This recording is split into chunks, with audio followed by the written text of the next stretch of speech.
Very good morning to you all students. So students, we will today we will start a new chapter, that is acid, bases and salts. So I will make two videos, video 1 and video 2. In video 1 I will discuss about acid, bases and salts, and I will also give you the solutions of the homework assignments. In video 2 we will solve some of the questions in classwork, and I will ask questions from you also. The answer, you can send the answer through WhatsApp in the as a voice message or as a written message also. Okay, now let us start our class for today. Students, you know there are large number of elements, and these elements they combine to form compounds. So there are large number of compounds, and we cannot remember the properties of all the compounds. So on the basis of the chemical properties of the compounds are classified into three groups. All the compounds, whatever is present, those compounds are divided into three groups: acid, bases and salts. Okay, now students, suppose, just see here, suppose these are the three jars, and in one of the jar acid one is taken, another jar base is taken, and another salt is taken. But in which jar acid, base and salt is taken, we are not aware, and we want to know about it. So how we will know? We cannot taste it because acids are harmful also. So that is known by using indicator. Okay, indicators are used to know whether a given substance is acid or a base. Okay, salt also, that we will study later on. Okay, how we come to know whether the solution is salt also. And out of these three solutions, if you know which one is acid, which one is base, then you will know the third one is salt. Okay, anyway, so acids and bases, they can be checked by using indicators. Now what is an indicator? Student, indicator is a dye, and you know dyes are colored, that can change color when it is put into a acid or a base. So if it is colorless, so that dye you take, and that dye if you will put in these solutions or these beakers, the color change will occur, and by knowing the color change you will know that it is a acid or a base. Okay, now please, indicator gives different colors in acid and base. An indicator tells us whether the substance we are testing is an acid or a base by changing its color. Indicators tells us whether the substance we are testing is acid or basic by change in its color. Now students, indicators are of three types. First is natural indicators. Natural indicators are present naturally. Now example of natural indicators are litmus, turmeric and red cabbage extract. Litmus, we get litmus from lichens. Lichens, that is a combination or association of a algae and a fungus that we have studied in biology in your lower classes. So you can see here, I will just show you the picture of fungus. You can see this is fungus, this is lichen, can you see? So this is lichen. So from this lichens we get the indicator litmus. Okay, this I am showing you from Eschen book. It is given in Eschen book. Now students, turmeric is also a natural indicator, because you must be knowing that, you must have observed that if turmeric you treat it with soap, or if turmeric is in your hand and you wash your hands, then suddenly the color changes to red, or turmeric falls on your clothes, and if you clean it with soap, then suddenly the color of the turmeric changes to red, because soap is actually a base, and this soap, okay, it changes the color of the turmeric to red. Okay, or anything which changes the color of the turmeric to red means that is a base. So that is also a natural indicator. Now litmus, it is of two types, blue litmus and red litmus. Now litmus occurs in the form of paper also, and litmus occurs in the form of solution also. Now in the form of paper or solution, there are two type of litmus, blue litmus and red litmus. You can see the picture in this book, S-Chand book it is given. So see, so the paper strip is like this. This is blue paper, blue litmus paper, and this is red litmus paper. Okay, and it occurs in the form of a solution also. Okay, I hope it is clear to you, all of you. Now this blue litmus paper, now suppose there are three solutions and you want to check which one is acid, which one is base, and which one is salt. So first you take blue litmus paper. You can take red litmus also. Now when you dip blue litmus paper in all the three jars or in all the three solutions, the solution which will turn this blue litmus paper red, that solution is acid, because blue litmus paper or solution, it changes to red in acid, and red litmus paper or red litmus solution changes to blue in basic solution. Okay, so then you take blue, after that you take red litmus paper, and same way you dip in all the three solutions. So the solution which will turn red litmus paper to blue, that solution will be base. Understood? But blue litmus will remain as such in basic solution, it will not have any effect. So acid turns blue litmus red and base turns red litmus blue. Okay, and if it is in the form of a solution, and if acid is added in a solution, a blue litmus solution, then that solution will turn red, and the red litmus solution will have no effect on adding acid. And if a base is added in a blue litmus solution, there will be no effect in the blue litmus solution on adding base, but this base, when it is added in the red litmus solution, the solution will turn blue. Okay, now there are another type of this is natural indicators. Then we have another type of indicators which are called as synthetic indicators. What are those indicators? Synthetic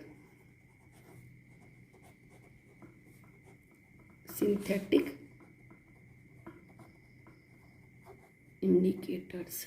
Now synthetic indicators are methyl orange,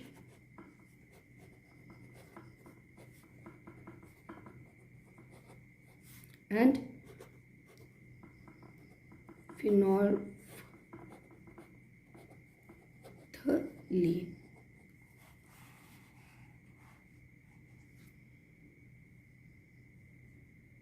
Understood?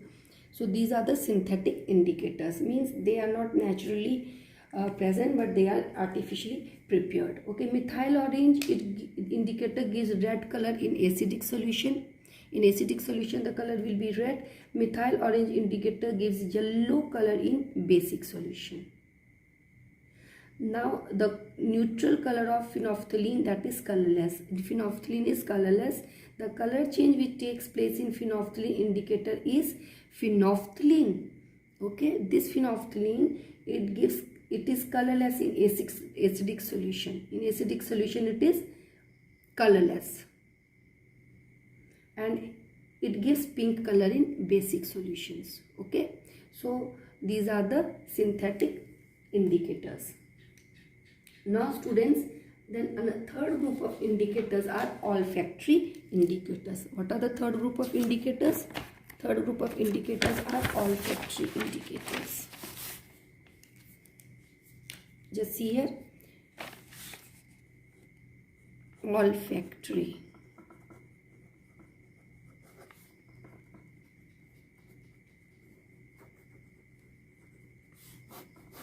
Olfactory means something related to smell. Now here these indicators, okay, here the smell of these indicators, it changes. Olfactory indicators, olfactory means relating to the sense of smell. Those substances whose smell or odor changes in acidic or basic solutions are the olfactory indicators. In acidic solution or in basic solution the smell changes. Now in acidic solution the smell of olfact example, first I would like to tell you example of olfactory indicator is onion and vanilla. So here the smell, it changes in acidic or basic solution. Okay, now in acidic solution the smell of onion does not change, Okay, it remains same, but in basic solution the smell it goes. Okay, is it clear to all of you?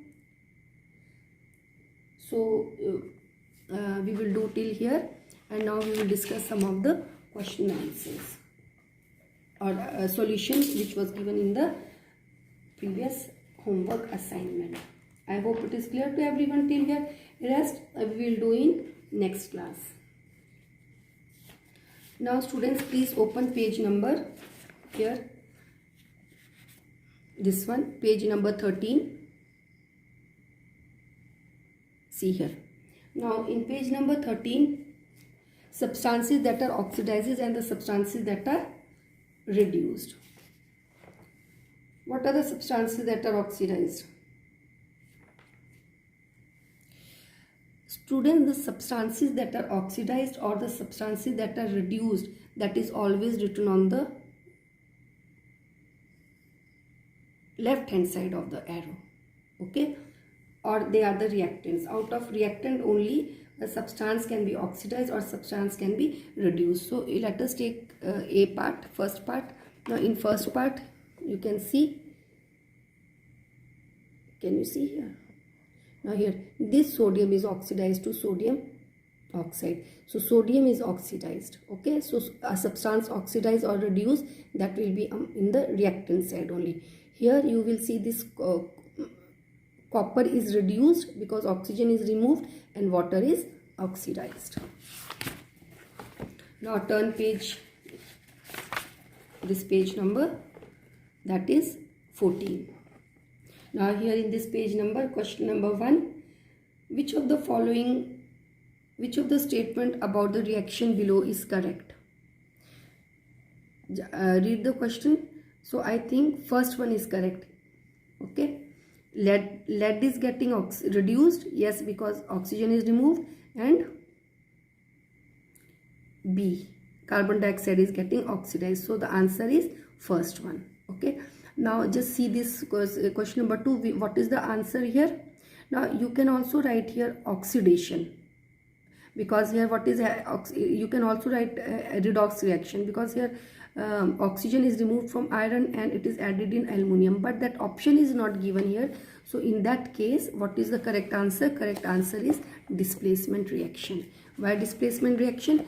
Because here aluminum is more reactive than iron, so aluminum has combined with oxygen to form aluminum oxide. So the correct answer is displacement reaction. What happens when dilute hydrochloric acid is added in iron filings? What will happen? So hydrochloric acid is added to iron filings. So it is very easy. This is iron. Hydrochloric acid is added. Now this iron is stronger than hydrogen. So this will combine with this. What will be formed? Option is iron chloride. Iron chloride is formed plus hydrogen gas is evolved. Okay, you can balance it. Okay, iron chloride can be ferric FeCl2, or it is ferric chloride, I think. Iron chloride, what is here? Is it a ferric? Is it a ferric or a ferrous? Hydrogen gas is iron chloride is produced. Okay, so answer is hydrogen and iron chloride is produced. Now this one, question number 5, that is very easy and you have to practice that. So I will show you in this book only, students. Now see here. So first is hydrogen gas combines with nitrogen to form ammonia.